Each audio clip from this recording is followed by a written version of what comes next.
Hello everyone, FedEx Gaming here, and welcome back to another Redstone tutorial. In this video, I'll be showing you how to build a flush rainbow door. Now, just a few days ago, I built a rainbow door in itself. It works the exact same way, however, now it is flush to the wall. You can also make it a secret door, but I mean, it doesn't look too secret when you have random colors all over your wall. So all we do is click the button, our door opens up, and then once we click the button again, it will close up, but with a different palette of colors. So let's go ahead and do it one more time. Click the button again, and the door will close with different colors. And of course, we can go inside of our door, do whatever we like up here, and that's what I did as well with this door. I made sure to keep it only too wide at the top, so you can keep it very thin, so it doesn't look too bad. And then when we click the button over here, it will close up the door, and it doesn't look too bad on this side as well. So here's all the redstone for this build. All it is a Jeb door, and then of course we have a few pistons to push our blocks around in a circle motion. So click the button, it will open up the door, and as you can see, the colors will change, and then we click the button again, and the door will close with its new color. So I'll do it one more time. Door opens up, colors change, click the button again, and the door will close. So let's go ahead and start building this thing. So for this build, you're going to need an 8x3 spacing, and you're also going to have to dig down too, now that red stained clay is exactly where the door is going to be closing and opening up. Now the resources you're going to need for this build are 7 sticky pistons, 5 normal pistons, 13 redstone repeaters, 18 redstone, 2 redstone torches, 2 buttons, 1 lever, 2 stone slabs, or well, any slab will actually do, and 4 sand blocks. And then of course you're going to need 9 different colors for your door. All right guys, so once you have gotten your 8x3 spacing and you have dug down your 2, come to the bottom left hand corner and count over 5 blocks. 1, 2, 3, 4, 5. Then right off this block, we're going to place down another block with a piece of redstone on top of it, a block on top of the redstone, and then a button on top of this block. Now this is going to be our input. This will be opening up our door and closing our door as well. Next up, let's go ahead and place in all of our pistons. So right off of our block that has our input, we're going to place another block right here and place 2 sticky pistons facing inwards, and then 2 more on top of those. So it should look something like this from the front. And then right off of these sticky pistons, we're going to place 2 more facing forwards. It's just going to be a normal Jeb door, guys. And then we're going to come over 3 blocks from here. 1, 2, 3, place a block right here, and do the same thing pretty much we did over here. Well, let's place 2 blocks and place 2 sticky pistons facing inwards, 2 on top of them, and then 2 facing forwards. There should be a 2 wide gap in between both of our doors, which will make up our Jeb door. Next up, go ahead and take out your normal pistons, and we're going to be placing it around our Jeb door so we can get that circular motion to change the color of the door. So right here where these sticky pistons are, we're going to place a piston facing upwards right here. And then off the bottom of this sticky piston, we're going to place a regular piston facing towards this normal piston right here. And then right above it, we're going to place another normal piston right here facing towards this way. And then right here, we're going to come up 2 blocks, 1, 2, and face a piston downwards. Make sure none of them are sticky. They should all just be regular pistons. And there's where our whole entire motion is going to come into place. Now what we're going to do is take out all our colors for our actual door. So starting over here by this piston, we're going to place down a first block right here. This is the only piston that should have a block in front of it. So now we're going to go ahead and interchange our colors that we have chosen. So I'm going to go ahead and do red, orange, yellow, and this one cannot have a block in front of it. So I'm just going to place down another yellow block right here with a green block on top of it. Make sure to break that block because that piston is the only one that should have a block in front of it. Next up, we're going to place a block right above this one and do the same thing right here. Come over a block, make sure to break the block in front of it, and then come over this one, and then we're going to place another block in front of this one as well, and come down a block and make sure to break that block in front of it, and then place another block right here. This is the only piston that should have a block in front of it, and that should be all 9 different colors. So now that our door is in place, let's go ahead and hook up everything so the door actually works. So right over here where our input block is, we're going to place 3 repeaters coming out of that block. 1, 2, 3. Set the first 2 to 4 ticks delay and leave the last one on 1 tick delay. Next up, place a piece of redstone right here next to this piston, and then place a block in front of this repeater right here. So when you click the button, that piston should go off after a little bit, boop, just like that. Next up, what we're going to do is come right down over here to where our block with our redstone on top of it is. You know, let's go ahead and get rid of that block just so we can see it a little better. And we're going to come out of this block going this way with a repeater on 1 tick delay. Break down a block right here with a piston facing upwards. Place a piece of sand on top of that piston. And then place another repeater going this way on 1 tick delay as well. That'll create a monostable circuit.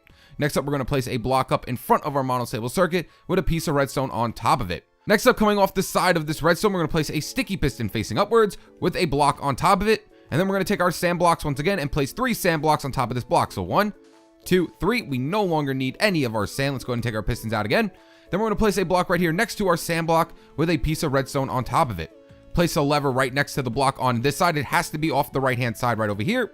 And flip down your lever. You want this redstone on at all times. This has to be on at all times. Now, before we move on any further from here, let's go ahead and set up the redstone for our Jeb door. So go ahead and take out your blocks of choice. You will be able to see these blocks and place 2 blocks right here. Like I said, when you're walking through the door, you will be able to see those blocks. Then we're going to place 2 blocks here, 1, 2. Place 2 on this side as well, and then 2 down here next to the top row of the pistons, and do the same thing on this side. Place 2 blocks right down here next to your top row of sticky pistons. Next, take out your redstone and place 2 pieces of redstone on top of these blocks, and 2 on this side, and 2 right over here as well.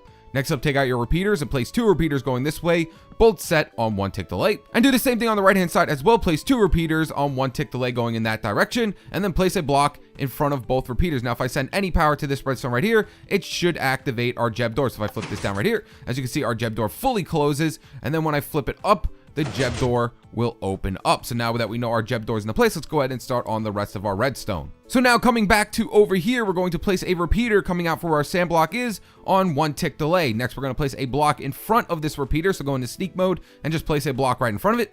Then we're going to place a slab right next to that block upside down. The reason why we have to do this is just so it does not update that piston. Place another block right here with 3 pieces of redstone on top of all of these blocks. Then off the side of this block right here, we're going to place down a redstone torch. This will make the door activate. Do not worry about that.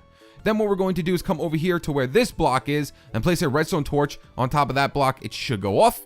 Next up, place another slab right here. Just make sure you have a slab here so it does not update that piston, and place a piece of redstone off of that slab. Then on top of this piston, we're going to place down a block. Place a repeater coming out of this redstone on 2 ticks delay with a block up in front of it like that, and then a piece of redstone on top of it. This will update that piston once this piston pushes the block in front of it.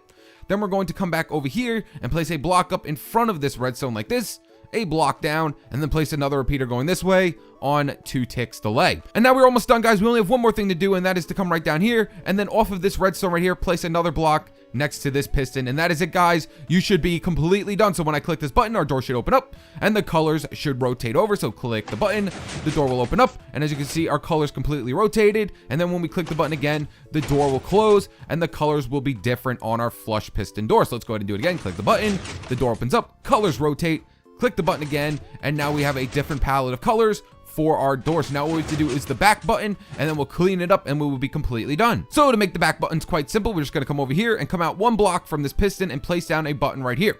Next up, we're going to dig down 2 blocks, 1, 2, dig a block down underneath the button, and then we're going to place 3 pieces of redstone dust from here. 1, 2, 3, and then going into that block right there where we have all our other repeaters, we're going to place 1 more repeater, and that's going to be your inside button. So when I click this button right here, the door should close. So boom, the door closes.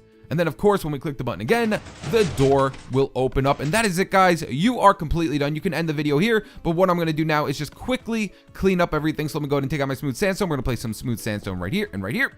And now all we have to do is just place blocks in front of all of our redstone so we don't have to see it. Of course, if you want to use glass or something like that so people could see all your redstone, you can go ahead and do that. That looks really neat sometimes. So we're going to go ahead and place some blocks right here. And you know what? I'm going to go ahead and do glass on the front. That would be cool. I'm going to do glass right here at the front. I'm going to put a border around my rainbow door like this. Let's go ahead and put a border around it. And then instead of normally putting blocks here to hide the redstone, I never do this, but you can do this and it kind of looks cool. You can go ahead and put glass right here so people could see all the redstone on the inside when the door is moving. So let's go ahead and put glass all around this area so now everyone can see what's going on inside of your redstone creation. There we go. And let's place some glass right here just like that. So now when we click our button, the door will open up. Well, close, I should say. And then when we click the button again, the door will open up, rotate the colors. And then, of course, when we click the button again, we'll now get a different palette of colors. So there you guys have it. That is how you build a flush rainbow door. If you enjoyed this video, make sure to leave it a like and subscribe. Stay tuned with my newest videos. All right, guys. Boop. Peace.